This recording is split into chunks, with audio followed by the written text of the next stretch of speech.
ایک نوجوان نے مجھے بڑی گہری بات سنائی، میرا قریبی تعلق تھا. کہنے لگا گھر میں بڑا مسئلہ ہے، بڑی پریشانی ہے، ماں اور بیوی کا ماحول اتنا سخت ہو گیا ہے کہ نمٹ نہیں سکتا. آپ یقین کریں میں نے ڈیٹیل سے ساری چیز کو سٹڈی کیا، میرے پاس اتنا وقت نہیں ہوتا، پھر بھی میں نے اس فیملی کو پورا پڑھا تو غلطی نوجوان کی نکلی. نہ اس پہ اماں اعتبار کرتی ہے نہ بیوی اعتبار کرتی ہے. اس نے جھوٹ بول بول کے اس طرح کی ماحول پیدا کر دیا ہے کہ کوئی اس پر اعتماد کرنے کو تیار. اگر آپ ناراض نہ ہو تو ایک بات کروں، پتہ ہے گھر میں ماحول کب خراب ہوتا ہے؟ باہر والے ہماری تقریر سنتے ہیں، گھر والے ہمارا عمل دیکھتے ہیں. جب وہ دیکھتے ہیں نا کہ یہ کس طرح کا شخص ہے، اس کے رویے، اس کا کردار، اس کا لب و لہجہ کتنا برا ہے اور یہ کردار کا کتنا کمزور ہے. اعلیٰ حضرت فرمایا کرتے تھے نیک وہ ہوتا ہے جس کی تنہائی صاف ستھری ہوتی ہے.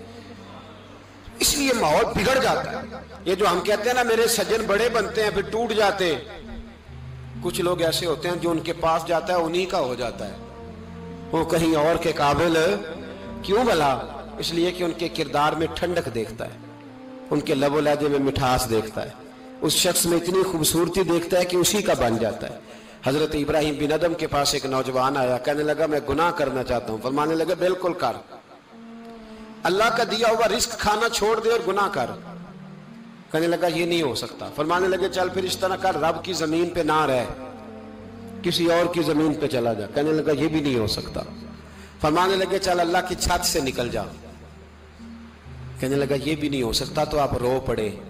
فرمانے لگے پھر جناب اسرائیل جب آئیں تو ان سے کہنا مجھے 2-3 سال کی مہلت دے دے، پچھلی میری گناہوں میں گزر گئی، میں ذرا 3 سال عبادت کر لوں.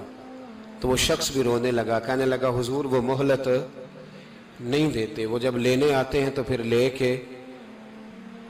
کے اللہ تعالیٰ نے جب انسان بنانا چاہا نا تو جناب جبریل کو کہا مٹی لے کے آ زمین سے. حضرت جبریل نے مٹی پہ ہاتھ ڈالا تو باقی کی مٹی رونے لگ گئی، اسے جدا نہ کر. تو جناب جبریل چھوڑ کے چلے گئے. حضرت میکائیل کو بھیجا مٹی لا، مٹی پہ ہاتھ ڈالا تو باقی کی مٹی رونے لگ گئی، چھوڑ کے چلے گئے. جناب اسرائیل کو بھیجا، مٹی پہ ہاتھ ڈالا تو باقی کی رونے لگ گئی، چھوڑ کے نہ جاؤ. تو حضرت اسرائیل فرمانے لگے تیرا رونا دیکھو کہ رب کا حکم دیکھو.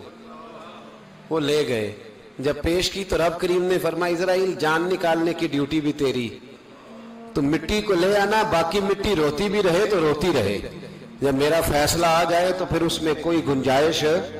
ہم کھاتے بھی اللہ کا ہیں، نافرمانی بھی اس کی کرتے، زمین پہ بھی اس کی چلتے ہیں، نافرمانی بھی اس کی کرتے، حکم کسی اور کا مانتے، چھت پہ رب کریم کی رہتے. اس طرح نظام نہیں چلتا. میرے بھائی یاد رکھ لو گناہوں کی سزا ملے گی، زندگی تنگ ہو جائے، یہاں بھی آزمائش ہوگی اور وہاں بھی. میں نے درس پہ کہا تھا پھر بات کہتا ہوں، یہ میں اپنے لیے کہہ رہا ہوں، توجہ ہے میری بات پر. دعا فرمایا کرے کہ جو کچھ ہم نظر آتے ہیں اللہ ہمیں ویسا بننے کی توفیق بھی عطا فرمائے. اللہ ویسا بننے کی یہ مشکل معاملہ ہے، مشکل. دیکھیں نا ایک آدمی سیاستدان ہے، اس نے بڑے اچھے نعرے لگائے، انقلاب آ جائے گا، میں غریب کا بھلا کر دوں گا، میں یتیموں کے سر پہ ہاتھ رکھوں گا، میں مجبوروں کی مدد کروں گا، میں دکھیوں کی مدد کروں گا، مزدوروں کو. اس نے اچھے اچھے نعرے سکھائے، اچھا اس نے پیغام دیا. اندر اس کے یہ تھا کہ اقتدار ملے گا تو مرضی کروں گا. لوگ اس کے گرد بھی گئے، اس کی گاڑی کے پیچھے بھی بھاگے، لوگوں نے اس کے نعرے بھی لگوائے، جیب سے پیسے لگا کے اس کے پوسٹر بھی شائع کیے.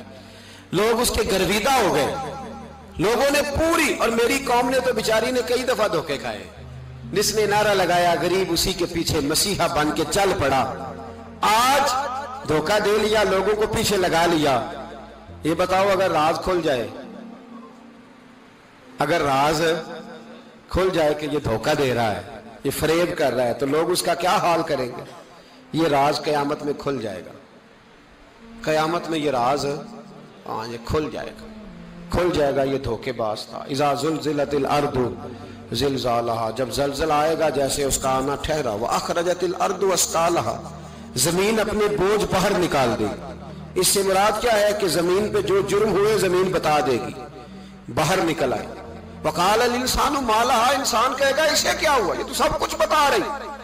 بوجھ باہر نکال دے گی. ایک آدمی پیر طریقت بن کے بیٹھ گیا، جبہ کبہ پہن کے بڑی پگڑی باندھ کے بیٹھ گیا، اچھی اچھی نیک باتیں بتانے لگا، لوگ اس کی دست بوسی کرنے لگے، ہاتھ چومنے لگے، پیچھے لگ گئے، خدمت کرنے لگے، جیب سے نذرانہ دینے لگے، اس کے نام پر لوگ اپنی جیب سے لنگر پکانے لگے، خانقاہ کی خدمت ہونے لگی، مہمان اس کے آتے، نوکری کوئی اور کرتا، میں نے کہا تھا شاید اپنے لیے کہہ رہا ہوں، ڈیوٹیاں لوگ کرنے لگے، حالات بدلنے لگے، لیکن اس کے اندر تو چور تھا، وہ تو دکاندار تھا، تو یہاں جو اس کے پیچھے لگے تھے وہ تو سچے تھے، انہیں تو اجر ملے گا، لیکن اس کا جب راز کھلے گا تو بڑی رسوائی ہوگی، اس کا جب راز کھلے گا تو بڑی، ایک میری طرح کا دیندار تھا، جو چہرے کا تو نیک تھا، اندر پتہ نہیں کیا کچھ تھا، ایک طوائف گزر رہی تھی، اس نے اس کو تبلیغ کر دی،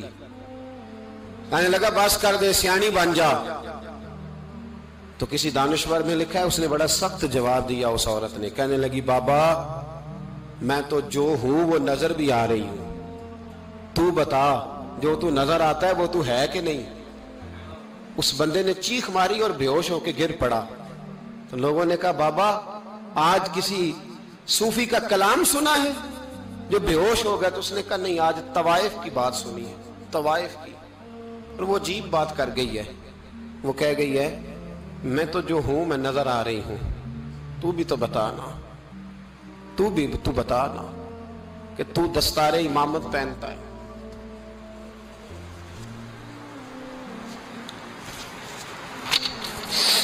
تو بتا تو جو کہلاتا ہے تو وہ ہے کہ نہیں؟ یہ وقال الانسان ما لہا، یہ راز قیامت میں کھلے گا۔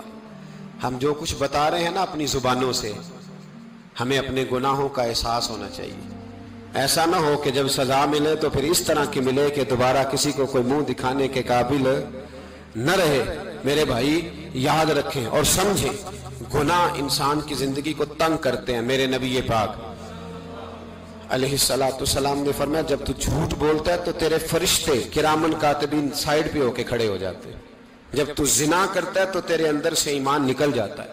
اور نبی پاک علیہ السلام نے فرمایا جب میری قوم میں ناانصافی عام ہو جائے گی تو قتل بھی عام ہو جائے گا۔ اور سن لو لکھ لینا یہ حدیث دل کی تختی پر، نبی پاک علیہ السلام نے فرمایا جب میری قوم میں بے حیائی اور بدکاری عام ہو جائے گی تو دو سزائیں اللہ دے گا، ایک تو جوان موتیں آئیں گی، جوان بچے کچھ بھی نہیں دیکھا چلے گئے، اور دوسری سزا اللہ یہ دے گا کہ ایسی بیماریاں آئیں گی جن کا علاج نہیں ملے گا، ایسے امراض پھوٹ پڑیں گے۔ اگرچہ میں آپ کو ایسی تقریر بھی سنا سکتا تھا جس پہ آپ بہت زیادہ محظوظ ہوتے، پر میں نے اس جمعے میں ایسا موضوع چنا ہے جس کا ہمیں خاص ضرورت ہے۔ بھائی دیکھیں تو صحیح، کہیں ایسا تو نہیں کہ ہم ان عیبوں میں مبتلا ہیں۔ میرے نبی کریم علیہ السلام نے فرمایا جب تم نیکی کا حکم دینا اور برائی سے منع کرنا چھوڑ دو گے پھر اللہ تم پر ظالم حکمران مسلط کرے گا۔ اور اگلے لفظ اس سے بھی زیادہ سخت ہیں، محبوب فرمانے لگے پھر تمہاری نیک لوگ دعائیں بھی کریں گے تو اللہ وقتی طور پر ان کی دعاؤں کو بھی قبول نہیں فرمائے گا، اس لیے کہ تم لوگوں نے نیکی کا حکم دینا اور بھلائی سے روکنا چھوڑ دیا۔ عزیزو یاد رکھو جب گناہ عام ہوتے تو پھر حالات بدلتے اور لوگوں کو سزا ملتی ہے ان کے گناہوں کی، بلکہ یہاں تک لکھا ہے کہ نیت خراب ہو تو سزا شروع ہو جاتی۔ کیا خراب ہو؟ بولیے گا، نیت بھی خراب ہو تو سزا۔ حضرت رومی کہتے ہیں کہ ایک بادشاہ کو پتہ چل گیا کہ ایک آدمی نے بڑا اچھا باغ لگایا ہے، خوبصورت باغ ہے، مالٹے کا، کنوں کا باغ، بڑا پیارا۔ بادشاہ نے کہا ذرا جا کے دیکھتا ہوں۔ بادشاہ سلامت باغ دیکھنے آئے تو اب وہ مزدور آدمی تھا، عام آدمی تھا جس نے باغ لگایا، کسان تھا، اس کو کہا کہ چند کنوں توڑ کے لایا تو بڑے پیارے لگے، ایک دو اور لایا، کھائے، بڑے میٹھے، بڑے پیارے، بڑے توانا، بڑا مزہ آیا۔ تو بادشاہ کے دل میں خیال آیا کہ اس پہ قبضہ نہ کر لوں باغ پہ۔ ہمارے ہاں نا کرائے پہ دکان دیتا نا مالک، تو جب کسی غریب کی چل جاتی ہے کہتا ہے تو خالی کر، میں نے خود ڈال لی ہے، چل گئی نا اس کی۔ حالانکہ رزق اپنے اپنے نصیب کا ہے، رزق اپنے اپنے نصیب کا ہے، جس کو اللہ تعالیٰ چاہتا ہے عطا کرتا ہے۔ تو اس کو کہا کہ اور توڑ کے لا، اور دل میں خیال ہے کہ یار اتنا اچھا باغ ہے قبضہ کر لیتے ہیں، ہماری حکومتیں قبضہ کر لیتی ہیں کہ کوئی چیز اچھی لگ جائے۔ اب وہ کسان 2-3 کنوں توڑ کے لایا، اس نے کھائے تو کھٹے نکلے، ترش تھے۔ کہنے لگا تجھے کیا ہو گیا ہے؟ تو بندہ بڑا صاحب دل تھا، کہنے لگا میں تو ٹھیک ہوں، آپ اپنی نیت سے پوچھیں کہیں خراب تو نہیں ہو گئی۔ تو کنوں میں بھی اس کا اثر آ گیا ہے، اپنی نیتیں بگڑ جائیں نا، نیتیں۔ اب ایک بات کہنے لگا ہوں، غور سے سننا، جب تک 2 بھائی اکٹھے کاروبار کرتے ہیں نیت ہوتی ہے کہ ہمارا گھر چلے گا، تب تک اللہ برکت دیتا ہے۔ اور جب اپنی اپنی جیبیں سمیٹنے لگ جاتے ہیں نا کہ یہ میرا 5000 ہے، آج میں گیا تھا اگرائی کرنے، یہ میرا 10,000 ہے، آج میں نے محنت زیادہ کی، جب وہ ٹٹولنے لگتے ہیں پھر اس دکان سے بھی برکت اٹھ جاتی ہے، پھر وہاں سے بھی برکت چلی جاتی ہے۔ فَإِنَّ لَهُ مَعِيشَةً ضَنْكَ، فرمایا جب تو میں منہ پھیر لیتا ہے پھر تیری زندگی اللہ تنگ کر دیتا، پھر وہاں سے بھی برکت، خوبصورتی، اثر اٹھ جاتا ہے۔ ایک سنار نے گلی میں ایک یتیم چھوٹے سے بچے کو گھومتے دیکھا تو سنار بے اولاد تھا، بچے کو اٹھا کے گھر لے آیا، 18 سال اس بچے کی پرورش کی، اس کو پالا پوسا، جوان کیا۔ سنار کے پاس وہ دکان پہ چلا جاتا، وہ کئی دفعہ دکان پہ رہتا، کئی دفعہ گھر میں رہتا۔ ایک دفعہ وہ دکان پہ تھا، بچہ گھر تھا، 18 سال کا جوان، اس کی بیوی اکیلی تھی۔ وہ جس نے ماں بن کے پالا تھا اس نے اسی پہ حملہ کر دیا، اس کا بازو بری نیت سے تھاما، بیوی چیخی۔ تھوڑی دیر گزری تو وہ نوجوان پیروں میں بیٹھ گیا، کہنے لگا اماں پتہ نہیں مجھے کیا ہوا۔ شام کو سنار آیا، بیوی چیخنے لگی، چلانے لگی، کہنے لگی آج عجیب بات ہوئی، جس کو میں نے جگر کا خون دے دے کے پالا اسی نے گندی نظر ڈالی۔ سنار محو حیرت ہے، بیوی کا خیال تھا کہ لاٹھ اٹھائے گا، ڈنڈا اٹھائے گا، نوجوان کو مارے گا، لیکن وہ رونے لگ گیا۔ اس نے کہا آج اس نے میرا بازو تھاما ہے، جانے کیا کیا ہے؟ پریشان ہونے لگ گیا، سجدے میں گر گیا، کہا تو بتاتا کیوں نہیں؟ تو وہ سنار کہنے لگا اس کی غلطی نہیں، 18 سال کے بعد آج مجھ پر بھی شیطان سوار ہوا تھا۔ ایک عورت آئی تھی، وہ اپنے بازوؤں میں چوڑیاں پہننا چاہتی تھی تو میں نے بھی گندی نظر سے ہاتھ ڈالا تھا، رب کریم نے مجھے فوراً اس کی سزا دی۔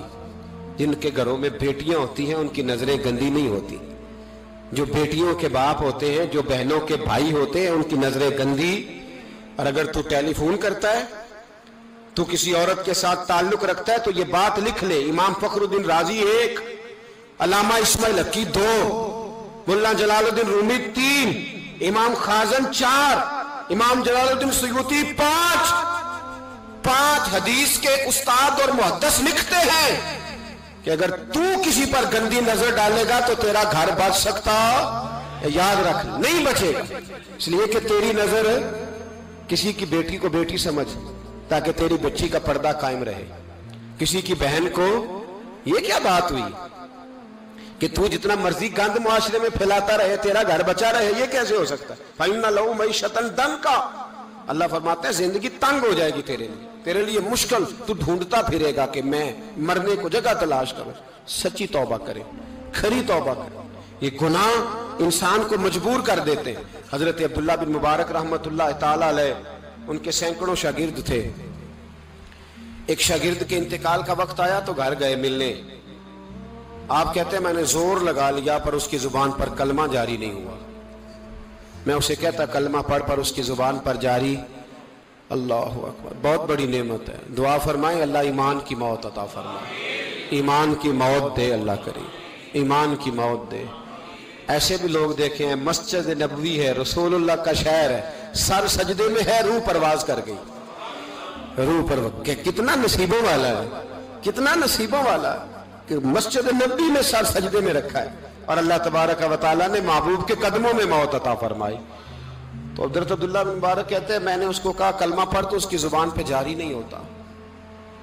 میں بار بار کہتا تو وہ منت کرتا، کہتا حضور میں کوشش کرتا ہوں جاری نہیں ہوتا۔ فرماتے میں پریشان ہو کے اٹھا، ابھی میں دروازے پہ پہنچا تھا، اس نے چیخ ماری اور روح پرواز کر گئی۔ بچے رونے لگے، بیوی رونے لگی، تو میں نے اس کی بیوی سے کہا کہ جرم کیا کرتا تھا، اتنا بڑا پاپی پہ کلمہ جاری نہیں ہوا۔ اس کی زوجہ کہنے لگی حضرت جی 2 گناہ تھے اس کے، ایک تو یہ شراب کا عادی تھا، روکتی تھی باز نہیں آتا تھا، اور دوسری بات یہ کہ یہ اپنی اماں کا نافرمان تھا۔ وہ 2 گلیاں چھوڑ کے رہتی ہے، یہ کبھی ملنے نہیں گیا تھا۔ اس بوڑھی کا کلیجہ اس کی طرف سے بڑی تکلیف میں تھا۔ تو حضرت عبداللہ بن مبارک کہنے لگے جا تو بھی دعا کر اور اس کی ماں کو بھی کہہ دعا کرے کہ یہاں تو یہ کلمہ نہیں اسے نصیب ہوا، اللہ کرے اللہ آخرت کی منزلیں اس کی بہتر فرما دے۔ میرے بھائی ایسے گناہ حضرت مالک بن دینار نے توبہ کی انہوں نے۔ کس طرح؟ فرماتے میں نشے کا عادی تھا، کسی نے مجھے کہا کہ بطور دوائی شراب پی لو تو میں نے پی لی۔ نشے کا عادی تھا، شراب پیتا تھا۔ اللہ تعالیٰ نے بڑی منتوں اور کوششوں کے بعد، منتوں کے بعد ایک بیٹی عطا فرمائی، وہ بھی 2.5-3 سال کی ہوئی تو پردہ کر گئی۔ کہتے میں اس کی قبر پہ بیٹھ کے گھنٹوں روتا، شراب کا عادی تھا۔ ایک دن سویا تو خواب دیکھتا ہوں کہ میرے پیچھے ایک بڑا سانپ لگ گیا ہے، اور سانپ جب منہ کھولتا ہے تو انگارہ نکلتا ہے۔ میں پھر دعا کرتا ہوں اللہ ہمیں معاف فرمائے، اللہ ہم سے درگزر۔ میں کچھ قبرستانوں میں جاتا ہوں تو میں سانپ بچھو پھرتے ہوئے دیکھتا ہوں، تو ڈر آتا ہے کہ ہم یہاں آنے والے ہیں۔ یہ لوگ کہہ رہے ہیں کہ تمہاری تیاری ہے، کسی وقت بھی اعلان ہو جائے گا کہ چلو بھائی چلو فلاں صاحب کا جنازہ ہے، اٹھو۔ لوگ کہتے ہیں جلدی کرو، اور ایک کونے میں ایک شخص یہ بھی کہتا ہے کہ دیگ بھی رکھ لو، مہمان بڑے جمع ہو گئے۔ اور ایک کونے میں لوگ یہ بھی کہتے ہیں کہ برف ٹھنڈی لے آؤ، لوگوں نے پانی بھی پینا۔ پہلے اعلان ہوتا ہے کہ فلاں فوت ہو گیا، پھر اعلان ہوتا ہے جنازے کا ٹائم ہو گیا، پھر اعلان ہوتا ہے جنازہ اٹھایا جائے گا، اور پھر بات ختم ہو جاتی ہے۔ پھر کل من علیہ فان، پھر کوئی نہیں پوچھنے آتا، ختم ہو گئے، قصہ ہی ختم ہو گیا، ان لوگوں کی کہانی مٹ گئی، ختم ہو گئے۔ بڑے بڑے کج کلا، کوئی پوچھنے والا نہیں۔ موت کا راج ہے موت کا راج، موت راج کرتی ہے بس، اور کسی کا راج نہیں۔ وہ راج کرتی ہے، جدھر جاتی ہے اسی کا راج ہے، راج کر رہی ہے۔ تو حضرت مالک بن دینار کہتے ہیں قبرستان میں میں نے دیکھا، میں خواب دیکھتا ہوں بڑا اژدہا، اس کے منہ کے اندر آگ میرا پیچھا کر رہا ہے۔ کہتے میں خواب دیکھ رہا ہوں، میں دوڑا، لیکن وہ اژدہا جب میں دوڑا تو میرے آگے آ کے کھڑا ہو گیا۔ میں مشرق کو دوڑا تو وہاں بھی آ گیا، مغرب کو دوڑا تو وہاں بھی آ گیا۔ جناب مالک بن دینار کہتے ہیں ایک بوڑھا شخص کمزور مجھے بچانے آیا، پر اس اژدہا نے پھونک ماری تو وہ بوڑھا آدمی دور جا گرا۔ کہتے میں چیختا تھا، چلاتا تھا، ایک پہاڑی پہ میں بھاگا گیا تو وہاں مجھے میری بیٹی ملی، مجھے فوت ہو گئی۔ وہ اس اژدہے کے آگے اس نے یوں ہاتھ کیا تو اژدہا پیچھے بھاگ گیا۔ میں نے بیٹی کو گود میں اٹھایا، میں نے کہا بیٹی یہ کون تھا؟ کہنے لگی ابا یہ تیرا برا عمل تھا، یہ تیرا برا عمل تھا، یہ تجھے کھا جاتا اگر میں نہ ہوتی۔ تو کہا یہ بوڑھا جو مجھے بچانے آیا یہ کون تھا؟ کہا یہ تیرا اچھا عمل تھا، پر کمزور بڑا تھا، تھوڑا تھا، یہ تیرے برے عمل کا مقابلہ کرنے کی ہمت نہیں رکھتا تھا۔ حضرت مالک بن دینار کہتے ہیں میری بیٹی نے خواب میں میری داڑھی پکڑ لی اور کہنے لگی ابا میں چاہتی ہوں تو صحیح ہو جا، ایسا نہ ہو کہ پھر تیرے پیچھے یہ اژدہا لگ جائے۔ حضرت مالک بن دینار کہتے ہیں جب میں سو کے اٹھا تو میری داڑھی آنسوؤں سے بھری ہوئی، پھر اس کے بعد میں نے توبہ کی، اس طرح کی توبہ کی کہ پھر میں نے کوشش کی کہ دوبارہ میں اپنے رب کی نافرمانی نہ کروں۔ حضرت عبداللہ ابن عباس فرماتے تھے جو دنیا میں ہنس ہنس کے گناہ کرتے ہیں نا، ہنس ہنس کے جھوٹ ہنس ہنس کے بولتے ہیں، ہنس ہنس کے لوگوں کی غیبت کرتے ہیں، فرمایا یہ جو تمہیں ہنس ہنس کے گناہ کرتے نظر آتے ہیں ان کا رونا قیامت میں دیکھا نہیں جائے گا، ان کے آنسو قیامت میں دیکھے نہیں جائے۔ جو ہنس ہنس کے گناہ کرتے یہ روئیں گے، فَلْيَضْحَكُوا قَلِيلًا وَلْيَبْكُوا كَثِيرًا، رب فرماتا ہے زیادہ رویا کرو، کم ہنسا کرو۔ نبی پاک علیہ السلام روتے تو صحابہ کہتے حضور آپ اتنا کیوں روتے ہیں؟ تو محبوب فرماتے جو میں جانتا ہوں وہ تم نہیں جانتے۔ بھائیو قبروں میں اکیلے جانا ہے، کبھی غور کرنا، اکیلے کوئی بندہ ساتھ حساب دینے نہیں جائے گا۔ اماں بڑا پیار کرتی ہے لیکن قبر میں کبھی کوئی ماں بھی ساتھ دفن نہیں ہوتی، اپنا اپنا حساب دینا، مشکل وقت ہے، حساب کر لینا چاہیے۔ تیاری کر کے رکھنی چاہیے۔ گناہ اگر یہاں ہماری زندگی کو تنگ کریں گے تو وہاں بھی ہمارے لیے مشکلات پیدا کریں۔ نبی کریم علیہ السلام نے فرمایا ہے کہ اللہ بڑا مہربان ہے، اللہ بڑا کریم ہے، اللہ بڑا ستار ہے، اور یاد رکھو جب کوئی اس کی ریٹ کو چیلنج کرے، جب کوئی اس کے قانون کو توڑے، جب کوئی اللہ کی اعلانیہ نافرمانی کرے، پھر رب کریم کی غیرت کو، اس کے عدل کو جوش آتا ہے، توبہ کرے سچی، مسجد کی حاضری دیں پابندی کے ساتھ۔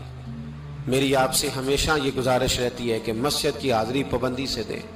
میں اپیل کرتا ہوں داڑھی رکھ لیں، یہ میرے نبی کا طریقہ ہے صلی اللہ تعالی علیہ۔ واپس آ جائیں، ہماری بقا نہ ہمارے دین میں ہے، کوئی نہیں ہمیں رکھے گا، کوئی نہیں رکھے گا، کوئی نہیں۔ میرا ایک دوست رات بتا رہا تھا کہ سعودی عرب میں ایک شخص نے 30 سال محنت کی، تو جب وہ مرا ہے وہیں اس کے گھر میں فون کیا تو اس کے گھر والوں نے کہا جناب آپ کو مشکل ہوگی ڈیڈ باڈی بھیجنے میں، وہیں دفن کر دیں، ہاں اگر اس کا کوئی پیسہ ہے تو وہ ذرا اکاؤنٹ میں بھیج دیں، بچیوں کو ضرورت ہے۔ او بھائی تو اکیلا جائے گا، تیرے لیے مشکل ہو جائے۔ اپنے بھی ساتھ یقین کریں، بچے دعائیں کرانے آتے ہیں، کہتے ہیں حضرت جی دعا کریں اللہ اماں کی سختی معاف کر دے۔ اس کا مطلب کیا ہے کہ اماں اب جائے، اب ہمارا نمبر آئے۔ بچے تو انتظار کر رہے ہیں کہ ابا جائے اور گدی پہ ہمارا نمبر آئے۔ تیاری ہے، اکیلے جانا ہے، اکیلے سخت سا مرحلہ ہے، اکیلے سارا کچھ فیس کرنا۔ آج توبہ کریں، وہاں کے کیڑے یہاں رہ کے مارے، اپنے ساتھ ظلم نہ کریں۔ ہم اس قابل نہیں کہ وہاں جا کے مقابلہ کر سکیں۔ بچیں، اپنے آپ کو محفوظ کریں، بچائیں، حساب اپنا اپنا دینا ہے۔ کسی باپ نے اگر اپنے بچوں کو حرام کھلایا تو بچے تو نہیں کہہ رہے تھے نا کہ حرام لے کے آ، تو باپ نے حساب دینا، والد نے۔ لہٰذا مہربانی فرمائیں، اپنے اوپر رحم کھائیں، اپنے آپ کو سنواریں۔ آج جمعۃ الوداع ہے، توبہ کریں، اللہ کے نیک بندوں کی صحبت میں بیٹھا کریں، اچھی باتیں سنا کریں تاکہ دل نرم رہے۔ ان جگہوں سے بچیں جو گناہ کی طرف لے کے جاتی، ظلم سے، زیادتی سے، جبر سے بچیں۔ اپنے آپ کو اپنے رب کریم کی بارگاہ میں جھکا دیں۔ ہمارا کہیں اور گزارا نہیں، کوئی نہیں ہمیں پوچھے گا۔ اقبال رو پڑے آخری عمر میں، رو پڑے اور اللہ کی بارگاہ میں عرض کرنے لگے نہ جہاں میں کہیں بھی امان ملی، جو امان ملی تو کہاں ملی، میرے جرم خانہ خراب تیرے عفو بندہ نواز میں۔ پناہ صرف اللہ رسول کی بارگاہ میں، باقی کوئی پناہ دینے کو تیار نہیں ہے۔ دعا کرتا ہوں اللہ کی بارگاہ میں اللہ ہمیں سچی توبہ کی توفیق عطا فرمائے۔ آخر دعوانا ان الحمدللہ۔